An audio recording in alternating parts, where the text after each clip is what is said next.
के कहर से जनता त्रस्त है। सभी लोग अपने घरों में कैद हैं। किसी के पास काम है तो किसी के पास काम भी नहीं है, क्योंकि पूरा देश लॉकडाउन है। और अब तो इस लॉकडाउन को 15 दिन के लिए और बढ़ा दिया गया है। त्रस्त जनता की तरफ सरकार देख जरूर रही है, लेकिन फिर भी कुछ लोग ऐसे हैं जो अभी भी सरकारी मदद की आस लगाए बैठे हैं। अपने कामकाज से जो भी कुछ बचा है उसी से अपनी गुजर बसर कर रहे हैं।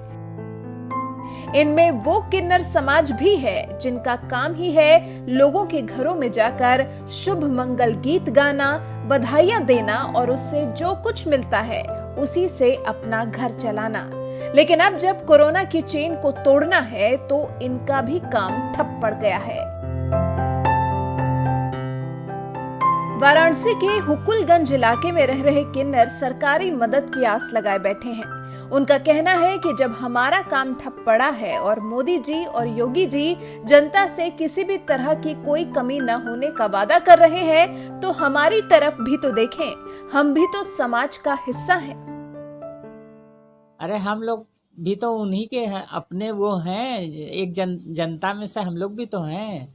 तो जैसे सबका योगी आदित्यनाथ जी खोज कर रहे हैं, मोदी जी खोज, वैसे हम लोग को भी तो खोज करना चाहिए कि हमारे समाज में ये लोग भी हैं, इनका क्या है।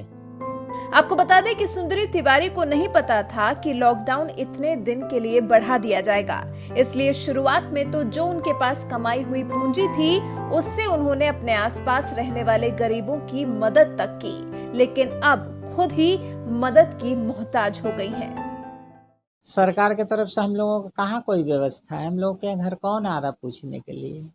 उल्टे हम लोग खुद ही समाज का मदद किए हैं, अभी सामान वगैरह बांटे हैं। जो हम लोग ये 4 पैसा कमा के रखे रहे अपने जजमान से, वही पैसा हम लोग अभी गरीबों में बांटे हैं, अनाज बांटे हैं, पैसा बांटे हैं। जो हम लोग से हो सका हम लोग भी किए हैं। नहीं, अब ऐसा था कि हम लोग सोचे कि भाई 15 दिन का होगा ज़्यादा से ज़्यादा लॉकडाउन, तो हम लोग जो हमारे जजमान हैं, हमारे गरीब, हमारी जो जनता है, उनका लोग का हेल्प किए। लेकिन अब इतना लंबा हो गया तो हम लोग को भी तो अपने लिए सोचना है। हम लोग तो यही मोदी जी से आग्रह कर रहे हैं कि जल्दी से जल्दी इसका कोई रास्ता निकालें, तो हम लोग भी अपनी रोजी रोटी पे जाएं। हम लोग को तो मोदी जी कोई कहीं पूरे जनता का सोच रहे हैं, लेकिन हम लोग के लिए नहीं सोच रहे हैं। वहीं कुछ और किन्नरों ने भी अपनी परेशानी बयां की।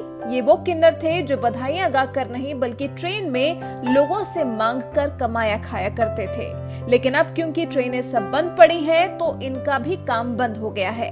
ये एक साथ करीब 30 किन्नर रहती हैं, लेकिन खाने पीने की समस्या से जूझ रही है। ऐसे कितने लोग होंगे लगभग? 30-40 लोग हैं अभी तो। तो सरकार से क्या अपील करना चाहते हैं? बस मैं यही चाहती हूँ कि थोड़ा मदद किया जाए हम लोग का। हमारा क्या, सब समाज का ही मदद किया जाए। जिस तरह सरकार द्वारा खाना और राशन वितरण हो रहा है, क्या आपके समाज में मिल रहा है? नहीं मिल रहा है। क्या नहीं मिल रहा है? अभी तक कुछ भी नहीं मिला है। नहीं राशन, जब तक लॉकडाउन लगा है तब तक कुछ भी नहीं मिला है। नहीं खाना, नहीं राशन, कुछ भी नहीं मिला है। कुछ नहीं मिल रहा। नहीं। वहीं शिवानी के साथ में ही रह रही नाजिया ने भी सरकार से मदद की गुहार लगाई है। नाजिया ने हमें दिखाया कि कैसे उनके घर में रखा सामान अब खत्म होने की कगार पर पहुंच गया है। आगे फिर मकान मालिक से पैसे उधार लेकर और आस पड़ोस से उधार लेकर वो किसी तरह से अपनी गुजर बसर कर रही हैं। बस यही गुजारिश है कि हम लोग को खाने पीने का जुगाड़ दिया जाए। हम लोग किराए पे रहते हैं, यहाँ परेशान हो रहे हैं। खाने पीने के लिए कुछ हेल्प मिले, यहाँ यही चाह रहे हैं हम।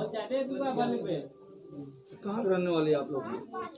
कुछ बिहार के हैं, बंगाल के हैं। हम लोग यहाँ मतलब गुरु के नाम पे खाते कमाते हैं।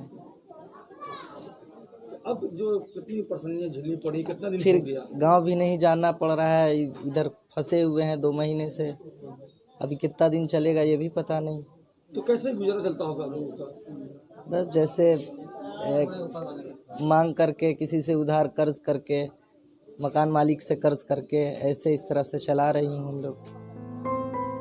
तो ये है देश के उस तबके की हालत जो समाज का हिस्सा जरूर है, लेकिन उन तक मदद पहुंचाने में सरकार की तरफ से देर हो रही है। ये ज्यादा कुछ नहीं, सिर्फ अपने और अपने साथियों के लिए खाने पीने का इंतजाम चाहती हैं। तो इनकी तरफ से हमारी भी सरकार से अपील है कि सरकार समाज के इस तबके की तरफ भी ध्यान आकर्षित करे और जल्द से जल्द इन तक भी सरकारी मदद पहुंचाई जाए। वाराणसी से शिवम गुप्ता की रिपोर्ट।